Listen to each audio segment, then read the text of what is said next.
For your paper 1, you need to understand these important things. So let's have a look. वो गलतियां point out करूंगा जो कि मेरे बहुत सारे प्यारे बच्चों ने अपने मिड के पेपर में जो गलतियां की हुई थी। बेटा ये डाइल्यूशंस दो तरह की होती है। एक तरह की डाइल्यूशन को हम बोलते हैं सीरियल डाइल्यूशन और दूसरी टाइप की डाइल्यूशन को हम बोलते हैं प्रोपोर्शनल डाइल्यूशन। सीरियल डाइल्यूशन दो तरह की होती है। एक ऐसी जिसके अंदर concentration by the factor of half divide हो रही होती है और दूसरी ऐसी जिसमें by the factor of 10 divide हो रही होती है। Each successive concentration is getting half diluted या इसमें क्या हो रहा है बाय 10 टाइम्स डाइल्यूटेड। इन दोनों को हम सीरियल डाइल्यूशन कहते हैं।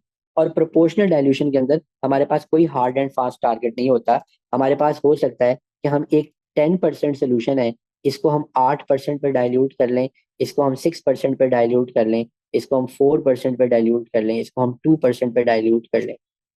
जो हम चाहें इसमें जैसी डाइल्यूशन चाहें हम कर सकते हैं। तो बेटे आपको वो हमेशा एक्सपेरिमेंट के अंदर मेंशन करता है कि किस किस्म की डाइल्यूशन बनानी है। और बेटे वो ये मेंशन करने के बाद आपको आपको जो करना है, आमतौर पे मैंने देखा कि जो बच्चे बहुत ही केयरफुल होकर, ये एएस बायो में जाएगा, एएस बायोलॉजी में, दोनों, जो बच्चे बड़े ही केयरफुल होकर बेटे इंस्ट्रक्शंस को पढ़ते हैं वो हमेशा ही बहुत अच्छे मार्क्स ले लेते हैं। और जो बच्चे केयरलेस होते हैं और इंस्ट्रक्शंस को मिस करने की कैपेसिटी रखते हैं उनके मार्क्स प्रैक्टिकल में कटना जो है वो बेटे फर्ज हो जाते हैं। अच्छा, सीरियल डायल्यूशन की बात करते हैं। जी खतीजा, मैं बताता हूँ अभी इसके बारे में, इसमें आपको क्या करना है। आप ग्रुप में मैसेजेस कर सकते हैं, परफेक्टली फाइन। मैं साथ साथ आपके मैसेजेस को देख रहा हूँ। अच्छा, सीरियल डायल्यूशन सबसे पहले ये हाफ वाली सीरियल डायल्यूशन को देख लेते हैं। बेटे हाफ वाली सीरियल डायल्यूशन, अच्छा, और ये 3 मार्क्स श्योर शॉर्ट है डायल्यूशन के। 3 मार्क्स प्यारे बच्चों श्योर शॉर्ट है और इसके अंदर आपके मार्क्स बिल्कुल नहीं कटने चाहिए। मेरा बड़ा दिल दुखता है अगर बच्चे इसमें मार्क्स कटवाते हैं। करना क्या है, आपको दे दिया उन्होंने 10% सोल्यूशन, आपको दे दिया उन्होंने 10% solution and now they are asking you to dilute it by half. ठीक है, अब आपको करना क्या होगा, आप एक पहला बीकर लेंगे। इस पहले बीकर के अंदर, अच्छा बच्चे इस पहले बीकर को लेके भी इतने बोंगे हो जाते हैं, सारा दिन आप मोबाइल यूज करते हैं, सारा दिन मैसेजेस करते हैं, वहां बहुत शार्प होते हैं, लेकिन यहाँ के पता नहीं आपको क्या हो जाता है प्यारे बच्चों। भाई जो पहला सोल्यूशन उसने आपको दिया है उसमें उसने आपको कहा होता है कि बच्चों हमने आपको ये 10% सोल्यूशन दिया है। वो आपको क्या कह रहा होता है, वो आपको कहता है फर्ज कर लीजिए कि it is 20 ml of 10% solution और वो कहता है हमने इसमें 0 ml वाटर डाला है, मजीद पानी नहीं डाला। सो हमारे पास यहाँ पर ये जो सोल्यूशन है ये है 20 ml 10% सोल्यूशन। अब आपको इससे एक अगला सोल्यूशन बनाना है, आपको अगला बीकर यूज करना है।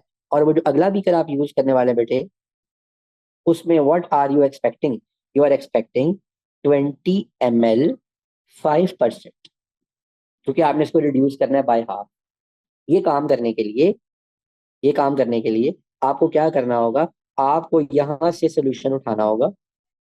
यहाँ से सोल्यूशन आप कैसे उठाएंगे, यहाँ से सोल्यूशन मेरे बेटे आप ऐसे उठाएंगे, इसको मैं यहाँ पर ऐसे एरो लगा देता हूँ, 0 ml वाटर यहाँ पर था। इसको देख के कंफ्यूज नहीं होना बेटे, आपने इसको रिड्यूस करना है बाय हाफ। आप और फाइनल वॉल्यूम आपको चाहिए 20 ml। आप यहाँ से 10 ml लें, कितना लें, 10 ml ऑफ 10%। और बेटे आप इसमें इतना ही वाटर ऐड कर दें, 10 ml H2O। जब आप इसमें 10 ml H2O डाल देंगे और 10 ml 10% डाला होगा तो ये 20 ml 5% बन जाएगा।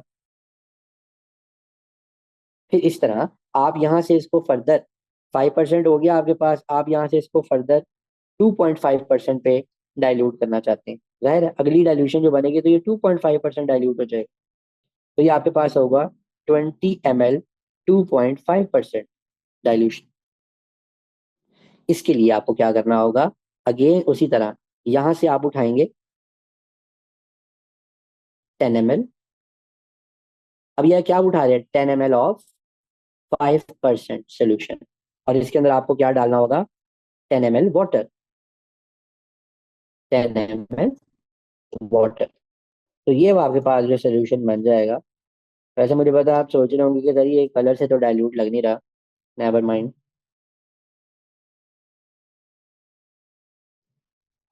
ये लें फिर, अगर ऐसे है तो फिर ऐसे से। ये आ क्यों नहीं रहा? चलिए छोड़े, आपको पता तो चली गया हम क्या करना चाह रहे हैं। इसी तरह 2.5% को आप आगे करते 1.25% बन जाता है बेटे। 1.25% बनाने के लिए आपको क्या चाहिए? वही जो आपको पहले चाहिए था। यहाँ से आए, यहाँ पर आपने एक बीकर बनाया। ये आप क्या बना रहे हैं? 20 ml ऑफ 1.25%। ठीक है जी। 1.25% बनाने के लिए क्या करेंगे आप? अगेन उसी तरह यहाँ से उठाएंगे 10 ml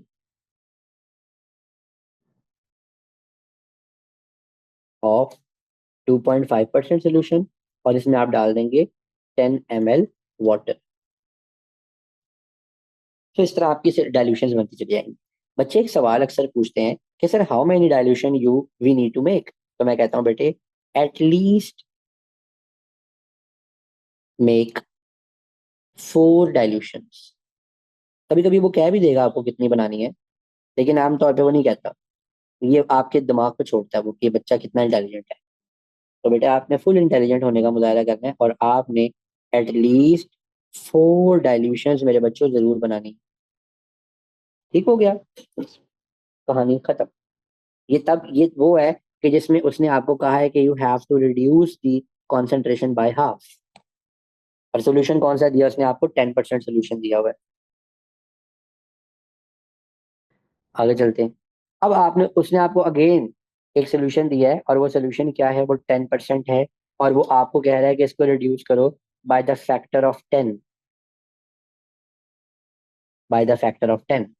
अब by the factor of 10 dilute करने का मतलब ये है कि अगर आपके पास ये 10% है, सबसे पहले बेटे बीकर बना के ना आप ये लिख लिया करें कि आपको क्या क्या परसेंटेज चाहिए, रिक्वायर्ड क्या है।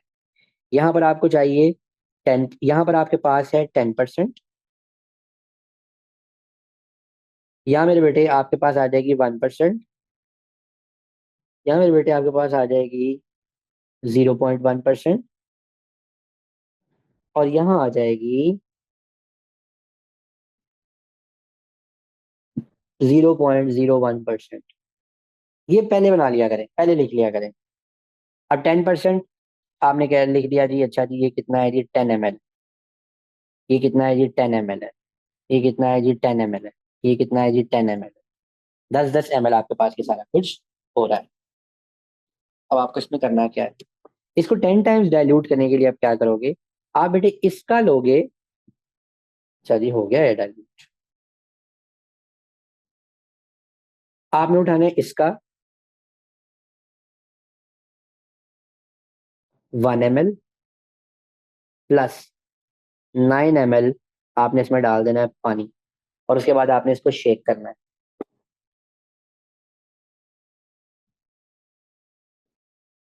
9 ml पानी डाल दिया। अगेन फिर यहां से उठाएंगे, इसका लेंगे 1 ml, क्योंकि अब आप इसको डाइल्यूट कर रहे हैं। और इसमें आप डाल देंगे 9 ml। अब ये यहाँ को लिखना होगा, यहाँ पे आपको पूरा लिखना होगा। ये तो मैंने ऐसे ही लिख दिया, आपको पूरा लिखना होगा।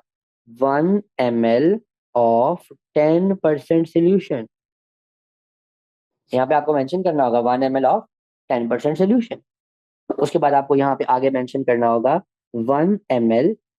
ये जरा कुछ मुच ना हो जाए, इसलिए 9 ml वाटर हम दूर रख लेते 9 ml H2O, इसको दूर कर लेते हैं। फिर यहाँ लिखे 1 ml ऑफ 1% सोल्यूशन, और इसके अंदर कितने ml पानी डालेंगे? 9 ml। फिर इसी तरह यहाँ से उठाएं और इधर डालें, लिखिए 1 ml ऑफ 0.1% सोल्यूशन, और इसके अंदर आप डालें 9 ml वाटर। तो इस तरह से आप इसको बेटे by the factor of 10 dilute करते चले जाएंगे। इक्वल इक्वल होता है।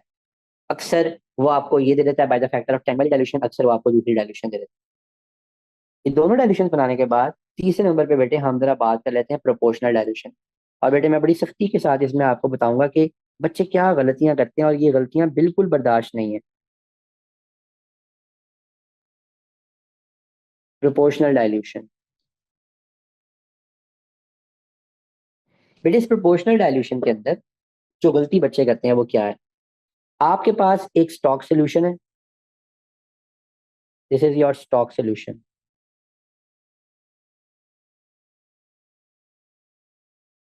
This is your stock solution, और आपने खुद आइडेंटिफाई करना है, बड़े गौर से बात सुननी है कि यार क्या मैं ये गलती तो नहीं कर रहा।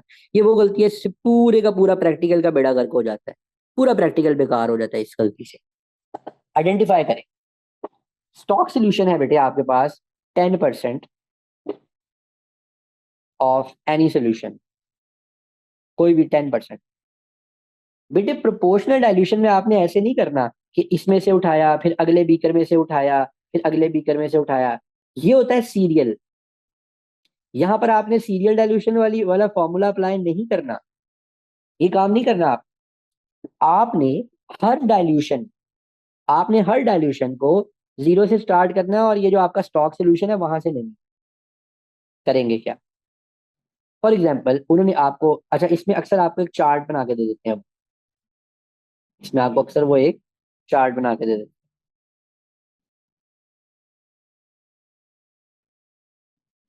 और उस चार्ट में वो आपसे क्या एक्सपेक्ट करते हैं? वो आपको कहते हैं कि जी बताओ जी सोल्यूशन बनाना कौन सा है, उसके अंदर स्टॉक सोल्यूशन कितना डालोगे, उसके अंदर पानी कितना डालोगे।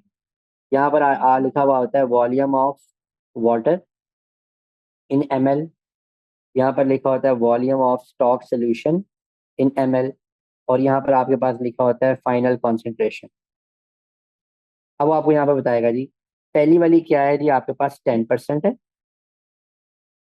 और ये 10% बनाने के लिए आपने वॉल्यूम ऑफ स्टॉक सोल्यूशन डाला 10 ml, और आपने वॉल्यूम ऑफ H2O डाला 0 ml। ठीक हो गया? अब now what are you required to do? वो आपको ये कह सकता है, मैं जान के थोड़ी सी टेरी कैलकुलेशन करूंगा, वो आपको ये कह सकता है कि भाई आप डाइल्यूशंस बनाओ 10 के बाद 8, 6, 4 और 2 की। ठीक हो गया जी, बना लेते हैं। और आपको जो फाइनल वॉल्यूम बनाना है, तो आपको फाइनल वॉल्यूम चाहिए, वो ये जरूर मेंशन करेगा फाइनल वॉल्यूम कितना होना चाहिए, इसको आपने जरूर देखना। आप चलो हम फर्ज कर लेते हैं कि जो फाइनल वॉल्यूम कहता है 20 ml होना चाहिए, फाइनल वॉल्यूम 20 ml होना चाहिए। अब इसमें आप फॉर्मूला क्या अप्लाई करोगे? बेटे बहुत ही सिंपल फॉर्मूला है, और बच्चों को अक्सर ये याद हो जाता है। M1 V1 is equal to M2 V2। इसके अंदर हम करेंगे क्या? फर्ज कीजिए कि हम ये वाला बनाना चाह रहे हैं 8%।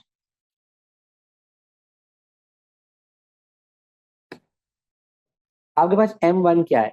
M1 है बेटे आपके पास इनिशियल कॉन्सेंट्रेशन, जो आपके पास है वो कितनी है? वो है 10%। वॉल्यूम 1 आपको चाहिए। M2 वो है जो आप बनाना चाहते हैं, और जो बनाना चाह रहे हैं वो क्या है? 8% इंटू वॉल्यूम 2। ये वॉल्यूम 2 है जो आपने ये वॉल्यूम बनाना है, ये है 20 ml।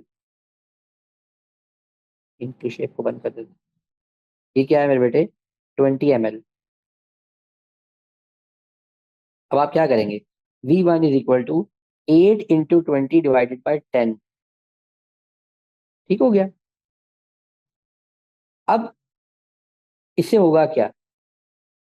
आपके पास आ जाएगा V1, क्या आता है? जब आपके पास वॉल्यूम आ गया 16, इसका मतलब क्या है? इसको बनाने के लिए बेटे आपको 16 ml स्टॉक सोल्यूशन का चाहिए, यानी 16 ml आपको इसका चाहिए, 16 ml इसका चाहिए, और फाइनल वॉल्यूम चूंकि 20 है, तो आप करेंगे क्या? आप 20 - 16 करेंगे, पीछे आ जाएगा 4 ml, यानी आप इसमें 4 ml वाटर ऐड करो, इसमें आप 4 ml वाटर ऐड करो। नेक्स्ट डाइल्यूशन बनाने के लिए नेक्स्ट डाइल्यूशन बनाने के लिए यहाँ 8 की बजाय लिख दो 6, तो आपके पास आंसर आ जाएगा 12। 12 को 20 में से निकालो, आपके पास आ जाएगा 8 ml। फिर नेक्स्ट बनाने के लिए आप यहाँ पर लिख दो 4, तो आपके पास यहाँ पर आ गया 8 ml, और यहाँ पर आ जाएगा आपके पास 12 ml वाटर। और आगे लेके जाने के लिए इसको आप करते हो 2, 2 × 20 डिवाइडेड बाय 10, तो आपके पास आ गया 4 ml, और यहाँ पर आपके पास आ जाएगा 16 ml। ये है बेटा इसको डाइल्यूशन बनाने का तरीका।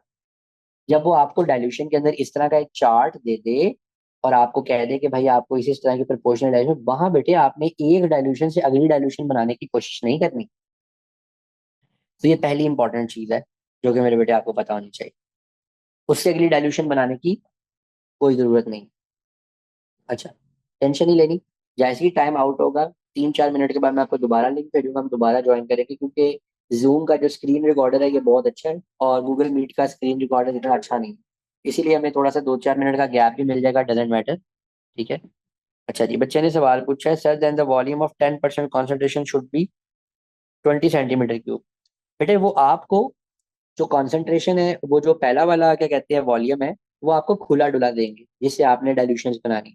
इसमें वो आपको इस वॉल्यूम पे रिस्ट्रिक्ट नहीं करेंगे, because you need quite a lot of it to make सारी की सारी डाइल्यूशंस। ठीक है। एक और बच्चे ने क्या क्वेश्चन मुझे भेजा, उन्होंने कहा कि सर ये सीरियल डाइल्यूशन की जो 1/10 वाला पार्ट है इसका क्या मतलब है। अच्छा, ये जो 1/10 का पार्ट है इसका मतलब ये है कि आपके पास ये जो चीज है, आपके पास ये जो सोल्यूशन है, आपने इसको इतना डाइल्यूट करना है कि हर सक्सेसिव डाइल्यूशन 10% डाइल्यूट हो जाए। 1 को डिवाइड करें 10 से, 10 को डिवाइड करें 10 से तो आता है 1, 1 को डिवाइड करें 10 से तो आता है 0.1, 0.1 को डिवाइड करें 10 से तो आता है 0.01। यानी 10 टाइम्स डाइल्यूट करते चले जाना है हमें, 10 गुना डाइल्यूट करते चले जाना है। अब ये तो हो गई बेटे पहली चीज जो कि आपको, जिसमें आपको डाइल्यूशन का ध्यान में रखना है। उसके बाद बेटे अगली चीज डिस्कस करते हैं और वो है परफॉर्मेंस और टैबुलेशन। अभी मैं आपको परफॉर्मेंस के लिए समझाता हूँ। हम लोग वो प्रैक्टिकल का पेपर खोलते हैं और डायरेक्टली वहां से बातचीत शुरू करेंगे। ग्राफ, बार चार्ट और डिस्क्रिप्शन एक्सप्लेनेशन और ये जो अननोन कॉन्सेंट्रेशन है, ये अभी मैं आपको वो वाला प्रैक्टिकल, ये जब हम लोग थोड़ा सा गैप लेते हैं, अभी मैं आपको वो प्रैक्टिकल कराने लगा हूँ जो कि people are expecting, people are saying इस तरह का कोई प्रैक्टिकल आ सकता है। उसमें आपको इसकी टेबुलेशन, इसकी performance, semi quantitative estimation, graph और बार चार्ट कैसे बनाना है वो, उसकी डिस्क्रिप्शन एक्सप्लेनेशन और अननोन कॉन्सेंट्रेशन की समझ आ जाए। ऑलराइट, तो बेटे मैंने आपको भी जो लास्ट लेक्चर दिखा रहा था उसमें मैंने आपको बताया था कि आपको इन चीज़ों को कैसे मैनेज करना होगा। तो डायरेक्टली हम एक प्रैक्टिकल परफॉर्म करना शुरू करते हैं, इसको डिस्कस करना शुरू करते हैं। कहता है यीस्ट सेल्स, ये बड़ी इंपॉर्टेंट बात शुरू हो गई है बेटे। वो कहता है यीस्ट सेल्स कंटेन एंजाइम्स जो कि कैटलाइज करते हैं ब्रेक डाउन ऑफ ग्लूकोज को to produce ethanol and carbon dioxide. जब डिसॉल्व की जाती है carbon dioxide forms a weak acid. ये बात हमारे लिए बड़ी इंपॉर्टेंट है कि कार्बन डाइऑक्साइड एक वीक एसिड बनाती है।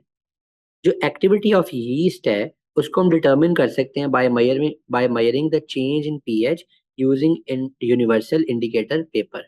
हम इसमें करेंगे क्या कि हम यीस्ट की एक्टिविटी को मयर करेंगे by the production of weak acid and change in pH. ये दो चीजें हमारे लिए बड़ी इंपॉर्टेंट है।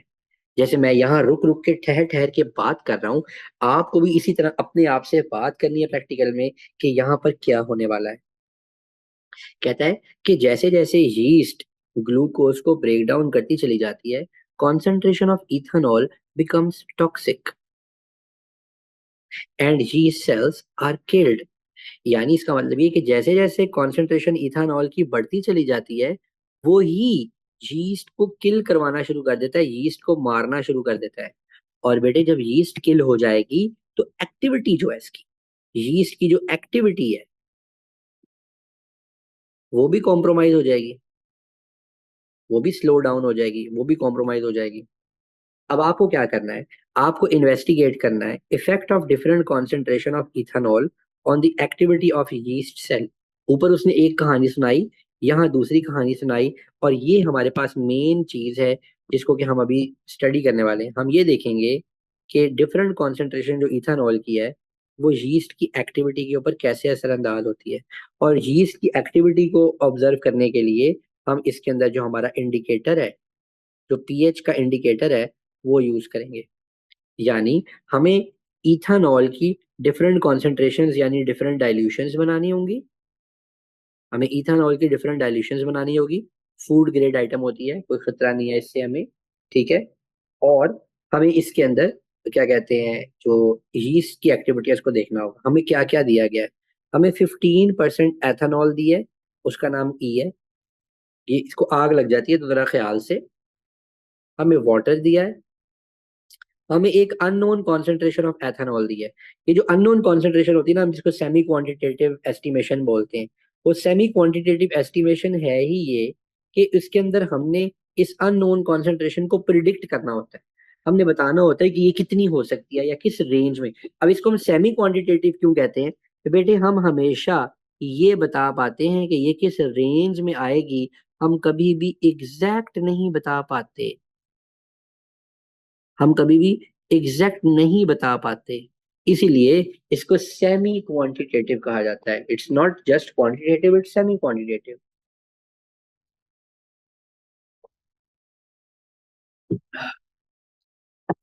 और वाई में हमें क्या दिया?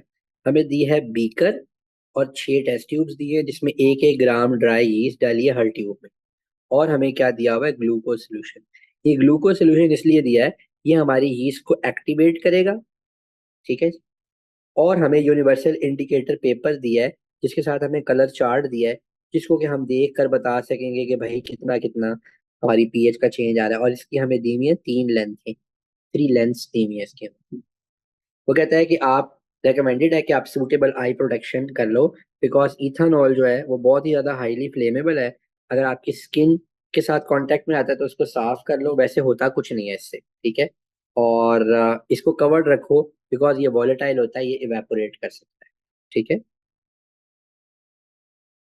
A student found that at concentrations of ethanol greater than 15%, there was no activity of yeast cells. इसका मतलब 15% से ऊपर सारे के सारे yeast को ये डैमेज कर देता है। स्टूडेंट ने हाइपोथेसिस दिया। हाइपोथेसिस क्या था? Concentration of ethanol before 15% below will continue to cause death of yeast cells. वो कह रहा है कि 15% से नीचे वाली भी yeast cell की डेथ कराएंगे। और अब हमें क्या करना है? हमें इन्वेस्टिगेट करना है इसको by measuring the activity of yeast using different concentration of ethanol. 15% ethanol दे दिया है, इसका मतलब सारी की सारी डाइल्यूशन हमारी 15% से बिलो ही बनेगी। Now we need to identify, हमें ये देखना है कि इसने डाइल्यूशन कैसी डाइल्यूशन बनानी है।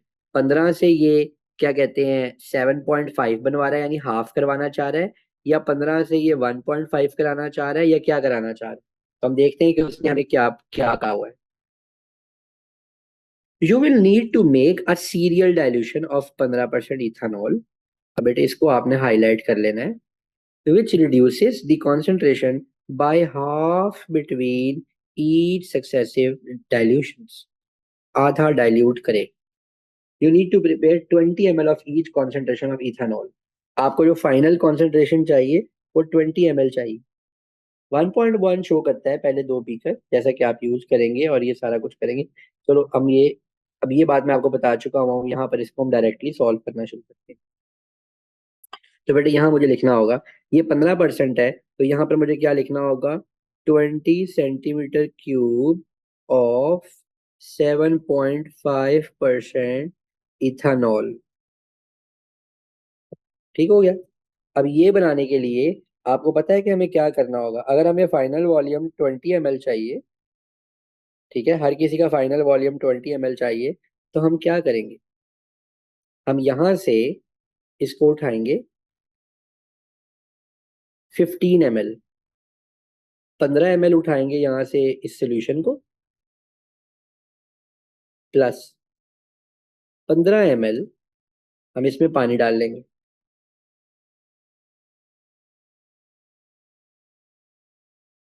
या अगर आप 15 ml पानी डालना चाहते हैं तो एक आप और काम कर सकते हैं, यहां से आप उठाएं 20 ml, ठीक है, और यहां से आप इसमें डालें 20 ml ऑफ वाटर। अब ये टोटल वॉल्यूम आपके पास 40 ml बन गया। यहाँ से जब आप अगली डाइल्यूशन बनाने के लिए इसमें से 20 ml निकालेंगे, अगली आपके पास डाइल्यूशन बनेगी, ये 7.5 बनी है तो ये बनेगी 3.75%। ये बनाने के लिए आपको क्या करना होगा? आप दोबारा यहाँ से 20 ml निकालेंगे तो इसका पीछे जो वॉल्यूम रह जाएगा वो 20 ml होगा। 20 ml ये डाली, लिखना होगा आपको यहाँ पर 20 ml ऑफ 7.5% इथानॉल, और इसके अंदर आप क्या डाल रहे हो? 20 ml वाटर। 3.75%। 20 सेंटीमीटर क्यूब, ये आपके पास आ गई। ये आपके पास पहली डाइल्यूशन बनी।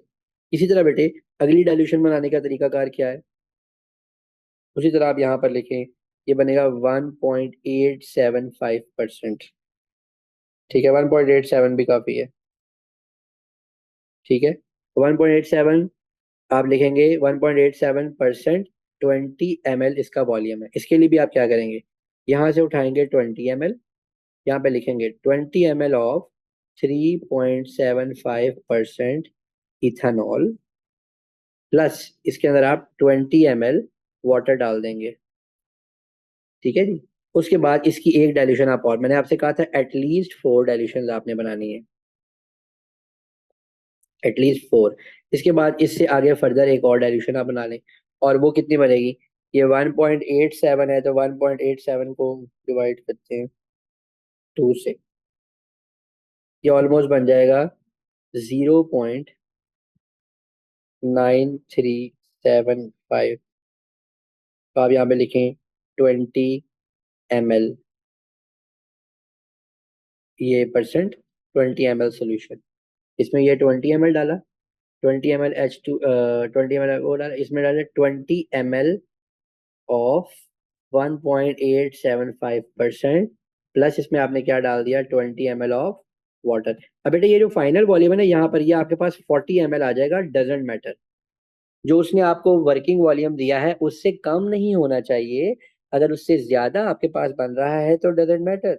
और फाइनल वाला जो आखिरी वाला है उसमें हमेशा ज्यादा ही बनेगा, तो बिल्कुल घबराने की जरूरत नहीं। ठीक है, अब आगे आते हैं, ये अब हमारे पास बन गई डाइल्यूशन।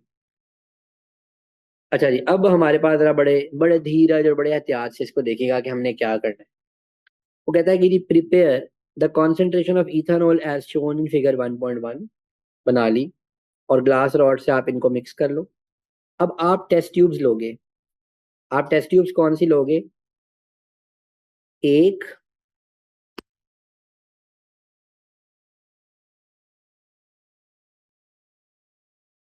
दो, तीन, चार और पांच, 5 टेस्ट ट्यूब्स उठाएंगे। इन 5 टेस्ट ट्यूब्स को आप लेबल कर लेंगे, या आप मार्कर से लिखेंगे 15%, या आप लिखेंगे 7.5%। अगली कॉन्सेंट्रेशन क्या थी यार, 3.75, 1.875, 3.75, 1.875 और 0.9%। आप इनको ऐसे लेबल कर लें टेस्ट ट्यूब्स को। Label the test tubes from beaker Y with the concentration of ethanol prepared, और एक को आप यू भी बोलेंगे, you.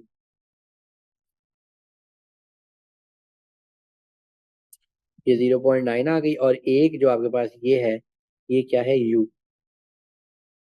Using the beakers labeled hot water and cold water, set up a water bath with water between 45 and 50। आप एक तरफ एक वाटर बाथ लगा दें, और उस वाटर बाथ में 45 से लेके 50 डिग्री सेंटीग्रेड का टेम्परेचर आप बेटे मेंटेन कर लें। अब वो कह रहा है, put 10 gram of G into each 10 ml of G into each label test tubes including U. ये बेटे जी देखे ऊपर क्या था, ये जी क्या था, जी था बेटे आपका प्यारा ग्लूकोज सोल्यूशन, आपका प्यारा ग्लूकोज सोल्यूशन जिसने यीस्ट को जिंदगी देनी है। आपने इन सब के अंदर 10 10 ml ग्लूकोज सोल्यूशन डालना है।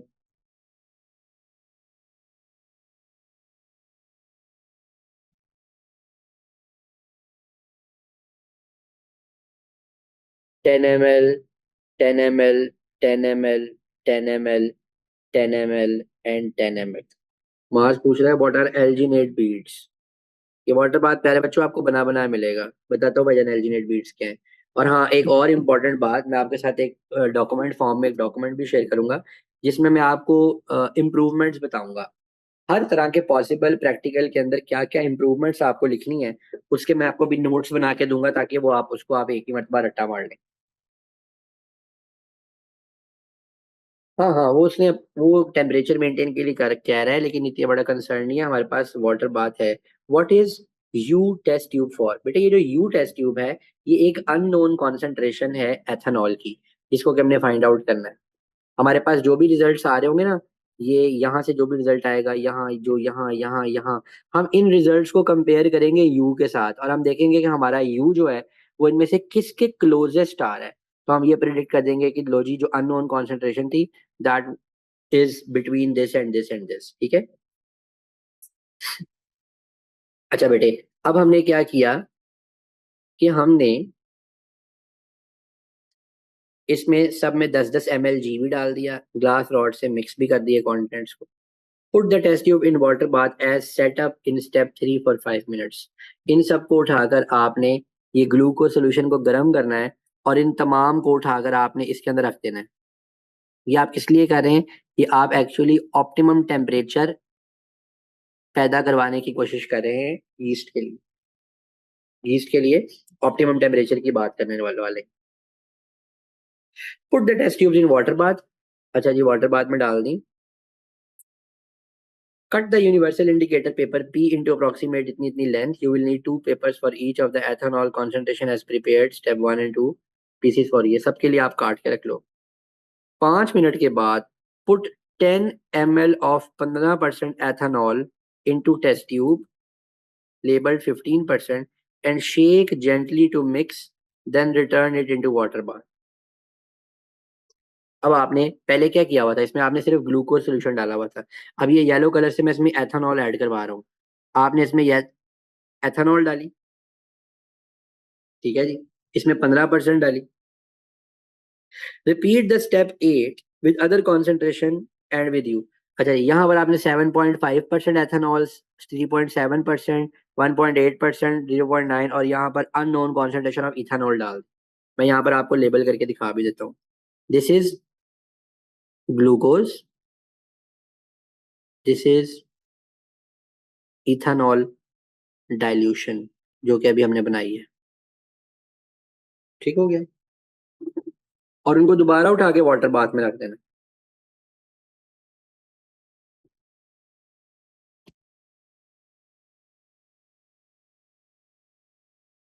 जी बेटे, जिन बीकर्स में आपने डाइल्यूशंस बनाई हुई है ना, ये वाले जो बीकर्स थे जिनमें आपने डाइल्यूशंस बनाई है, इनमें से आपने इथेनॉल निकालनी है और इन टेस्ट ट्यूब्स में डालनी, जिनको आपने अब वो वाला लेबल किया हुआ, ये देखें। जैसे आपने 7.5% को लेबल किया है, 1 15% का अलहदा उसने कहा, 3.75%, 1.8, 0.9 और you.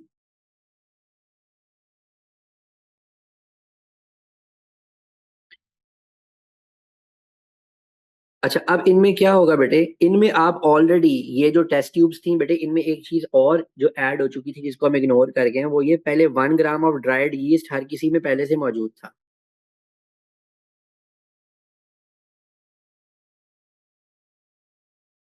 1 gram of dried yeast जो है ना, वो टेस्ट ट्यूब्स में आपको डला डलाया ही मिलेगा। जी, मैं बताता हूँ आपको। बताया उसने 10 ml, हर किसी के अंदर उसने बताया कि 10 ml इथेनॉल डालनी है। अच्छा, इसमें जो 1 ग्राम ऑफ ड्राइड यीस्ट थी बेटे, वो पहले ही डली हुई थी आपके पास। और जब आपने इसमें ये ग्लूकोज डाला होगा तो यीस्ट की मौज लग गई और बाद में इथेनॉल कॉन्सेंट्रेशन ने यीस्ट की जो एक्टिविटी है उसको कम कर दिया। ठीक है। Repeat step 8 with other concentration. अच्छा जी, हो गया। Start timing. टाइमिंग स्टार्ट कर ली। Put pieces of P on to the white tile. आपने वाइट टाइल के ऊपर इसके पीस रख लिए। अभी ये क्या कह रहा है, कहता है you will need to sample the mixture in each of the test tube at 3 minutes and at 9 minutes. आपने हर एक टेस्ट ट्यूब को 3 मिनट्स पे सैंपल करना है और 9 मिनट्स पे सैंपल करना है। अब बेटे ये आपकी ईज पे डिपेंड करता है। अगर आप इतने एफिशिएंट हैं तो आप इन सबको 1-1 मिनट के मार्जिन पर लगा लें और आप इनका सबका टाइम नोट कर लें। अदरवाइज आप इन सारों को अलहदा अलहदा परफॉर्म कर लें या दो दो की फॉर्म में परफॉर्म कर लें, क्योंकि दो दो की सैम्पलिंग आसान है एट अ टाइम, लेकिन छह की सैम्पलिंग इतनी आसान नहीं। अब आप करेंगे क्या, आपके पास व्हाइट टाइल होगी, व्हाइट टाइल के ऊपर आप अपना इंडिकेटर का पीस रखेंगे, व्हाइट टाइल के ऊपर आप लिख ले, व्हाइट टाइल के ऊपर आप लिख ले कि ये है आपके पास 15% की डाइल्यूशन और यहाँ पर आप लिख लें 3 मिनट्स और लिख लें 9 मिनट्स। यहाँ 0.7.5 है 3 मिनट्स 9 मिनट्स, ये जनाब उससे भी कम है, 3 मिनट्स 9 मिनट्स। अब आपने करना है क्या है, फिल्टर पेपर को ऐसे यहाँ पे प्लेस करना है। जैसे ही 3 मिनट गुजर जाए, ठीक है, जैसे ही आपके 3 मिनट गुजर जाए, ये बता रहा है use the glass rod to remove one drop from test tube containing 15% and touch one piece of P at the end of the glass rod. आपने उस ग्लास रॉड के जरिए इस ग्लास रॉड को कहाँ पर आपने ऐड करना है, इस ग्लास रॉड को आपने ऐड कर डालना है इसके अंदर। इसके साथ एक ड्रॉप अटैच हो जाएगा और उसके बाद इस ग्लास रॉड को उठाकर आपने इधर ले आना है और इस इंडिकेटर के साथ जाकर आपने टच कर देना है। वो ड्रॉप इसके ऊपर जाएगा और इसका कलर चेंज हो जाएगा। ठीक है, जब 9 मिनट हो जाए तो आपने दोबारा ग्लास रॉड इसके साथ आकर टच करना है और इसके कलर को ऑब्जर्व करना है।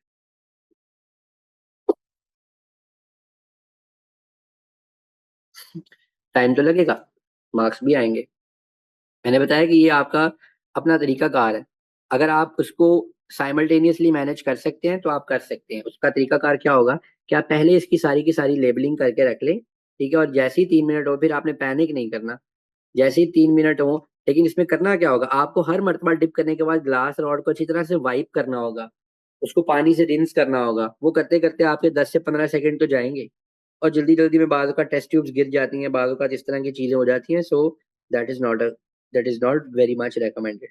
सो मैं आपसे कहूंगा कि आप दो दो का या तीन तीन का सेट बना के कर लें। अच्छा, observe the colour of P and record the colour in A3. Compare the color with the pH color chart and record the pH in A3. Note, if there are several colors on the paper, dark green and light green, record the pH as a range between। ये उसने अब आपको बता दिया। और and पे वो कहते हैं wipe the end of the glass rod with a paper towel to clean it and repeat the step ये विद द यू। और उसके बाद आप इसके यू के जो स्टेप्स हैं वो आप 9 मिनट्स के ऊपर करें। वो आपसे कह रहा है बाकी सारा इकट्ठा कर लो, यू को अलग करो। ठीक है, अब बेटे आती है बात कि आपने अपने रिजल्ट्स रिकॉर्ड करने हैं। प्यारे बच्चों जरा नोट कीजिए, ये 5 मार्क्स आपको रिजल्ट्स की रिकॉर्डिंग के मिल रहे हैं। अब मैं आपको बताता हूँ कि इस 5 मार्क्स की डिवीजन क्या है। बल्कि मैं यहाँ पर आपको चार्ट बना के दिखाता हूँ। हम बेशक थोड़ा स्लो चलेंगे लेकिन हम एक एक चीज को डिस्कस करके चलेंगे, बिकॉज यहाँ पर आपके शॉर्ट मार्क्स का तकाजा है। सबसे पहले बेटे आप यहाँ पर, अच्छा एक बात मेरी बड़ी इंपॉर्टेंट है, बच्चे टेबल बनाने को इतना को ईजी लेते हैं, इतना को ईजी लेते हैं कि वो समझते हैं कि हमने टेबल बनाना नहीं। बेटा जब उसने यहाँ ऊपर आपको कह दिया है कि अप्रोप्रिएट टेबल बनाए, तो आपको टेबल बनाते मेरे प्यारे बच्चों आपको क्या तकलीफ होती है। नीट स्केल से इंसान के बच्चों वाला टेबल बनाना है, लाइक दिस। ठीक है, अब आपको इसके अंदर प्रॉपर हेडिंग्स देनी है। सबसे पहले आप यहाँ पर हेडिंग मारें percentage of ethanol. Percentage of ethanol आप यहाँ पे लिखना शुरू कर दे दी। 15% क्या है, 7.5 क्या है, 3.75 क्या है, 1.8 क्या है, 0.9 क्या है, ये हो गई। अब आप यहाँ पर करेंगे हेडिंग ऑफ कलर्स। ठीक है जी, अब वो आपको बताएंगे यहाँ यहाँ पर आपको लिखना होगा कलर एट 3 मिनट्स 9 मिनट्स। ठीक है, 3 मिनट्स पे क्या कलर आएगा और 9 मिनट्स पे क्या कलर आएगा।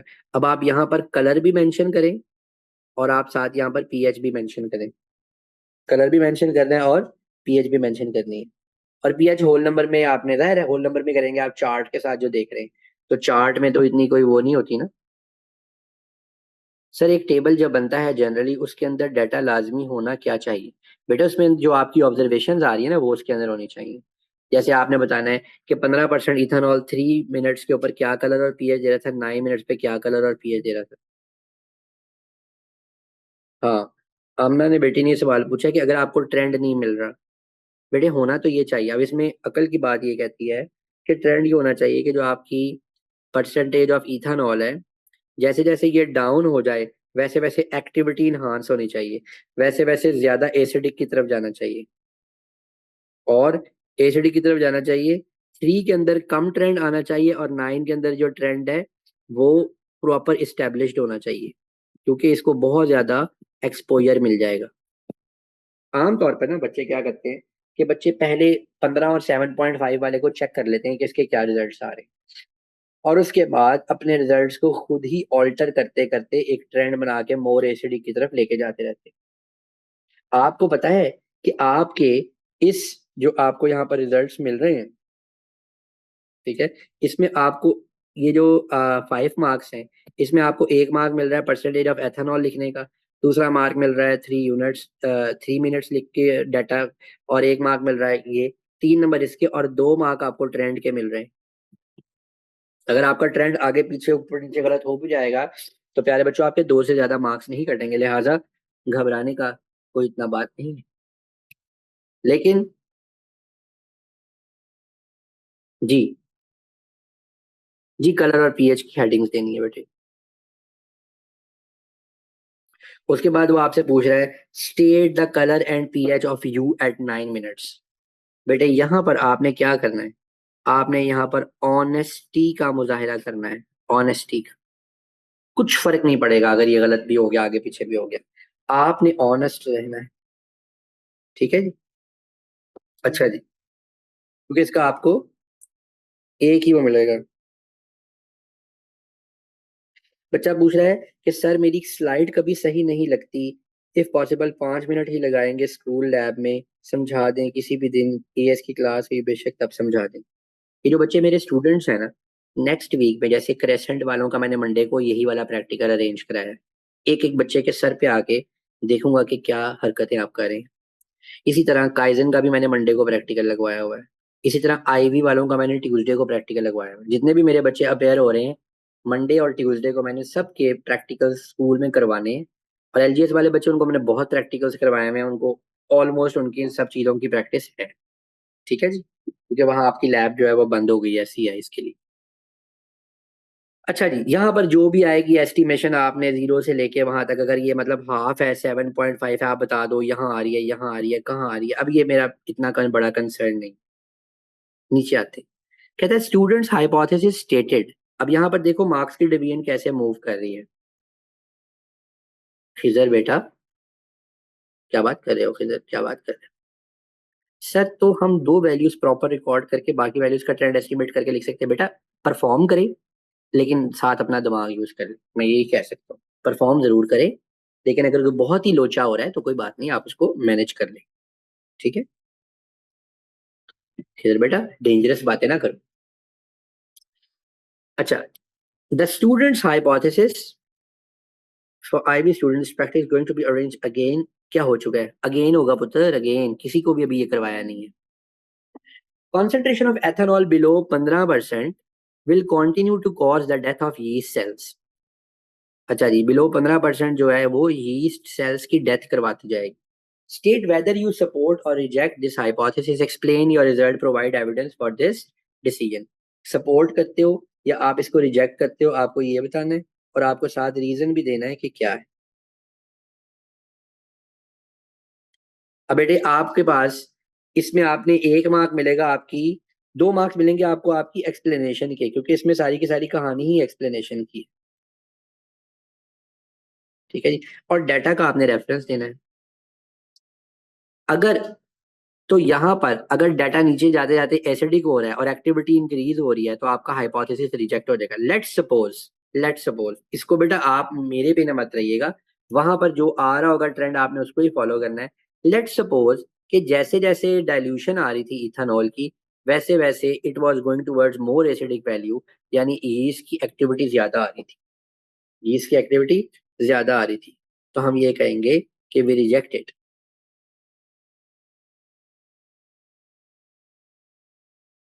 ठीक है जी। और रेफरेंस देंगे कि since below 15% activity of ethanol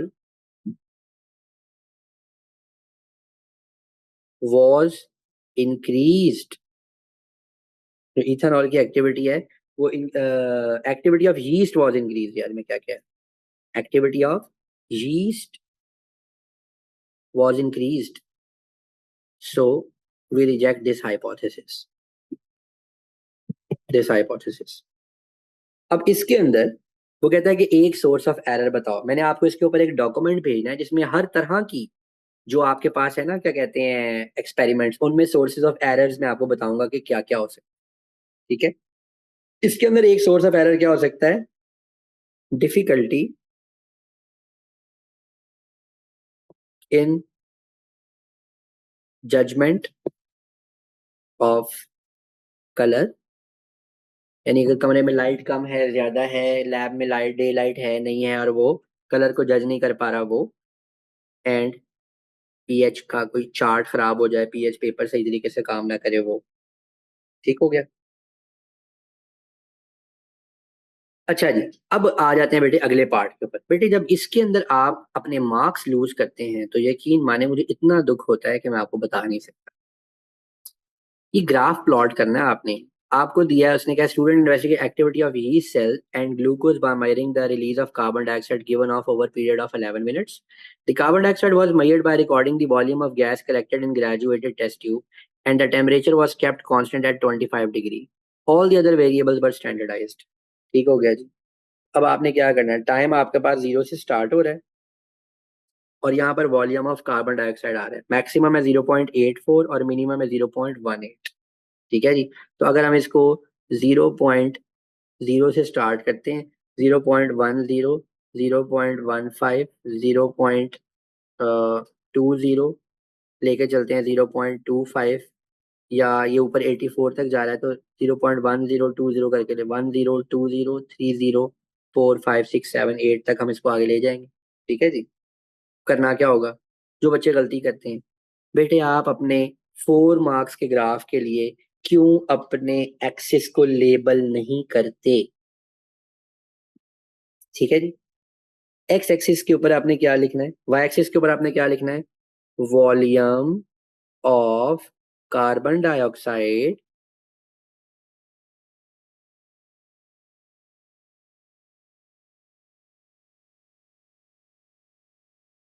जी बेटे, मैं आईपीएस की रेटिक्यूल भी करूंगा, आप एक्सप्लेन करूंगा। Volume of carbon dioxide arbitrary units, ये लिखें वाई एक्सिस पे।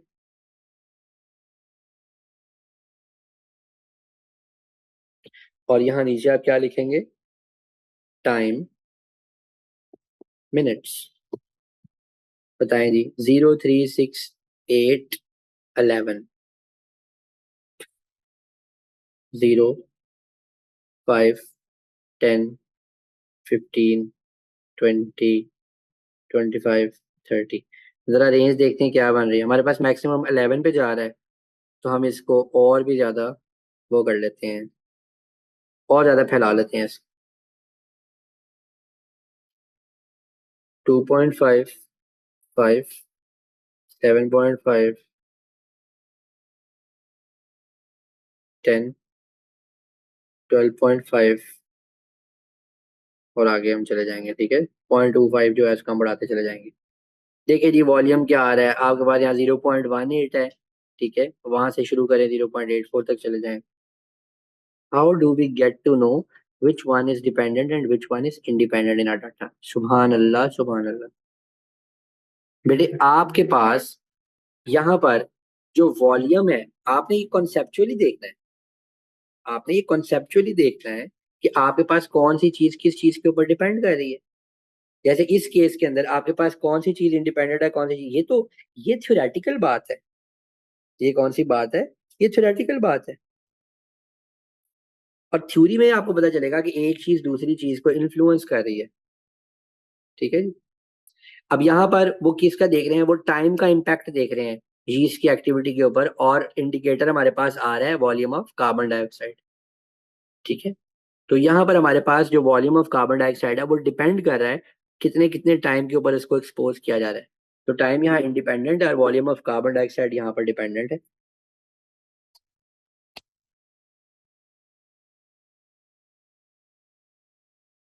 जी जी, मोस्टली ऐसा होता है। अच्छा जी, ये आप जब ग्राफ बना लेंगे बेटे, आपके पास जो भी जैसे भी ग्राफ बनेगा, use your graph to calculate the rate of carbon dioxide given off between 7 minutes and 10 minutes. तो आप वो देख लेंगे कि 7 और 10 मिनट्स के दरमियान आप यहाँ से लाइन लेके जाएंगे और उस लाइन को आप अपने वाई एक्सिस के ऊपर ले जाएंगे, और वहां पर जाकर आप इसको प्रिडिक्ट कर लेंगे, वो आपके पास वैल्यू आ जाएगी। जब बेटे आप इसको प्रिडिक्ट करेंगे और आपके पास ये वैल्यू आएगी, तो फिर आपने, अच्छा नेक्स्ट पे वो आपको डायरेक्ट एक छोटी सी इन्वेस्टिगेशन के ऊपर ले गया।